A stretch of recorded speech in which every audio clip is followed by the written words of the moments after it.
पालघर जिल्ह्यातील सेवा पंधरवडा उपक्रमांतर्गत दिनांक 19 सप्टेंबर रोजी मौजा वरवाडा येथे लोकसभागृहातून मनोज गोंडते स्मशानभूमी जोडणाऱ्या रस्त्याचे सपाटीकरण करण्याच्या कामाला प्रारंभ करण्यात आला।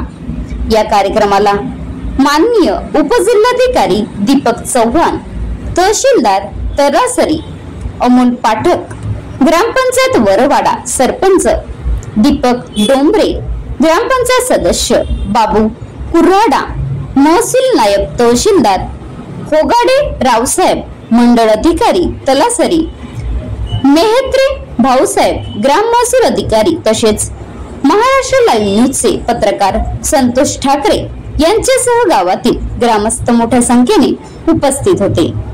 या उपक्रमामुळे ग्रामस्थांची दीर्घकाळची मागणी पूर्ण होत असून स्मशान भूमीपर्यंतचा रस्ता सुरक्षित होणार असल्याचे सांगण्यात आले आहे। Maharashtra live news reporter Santosh Thackeray, taluka प्रतिनिधी तलासरी।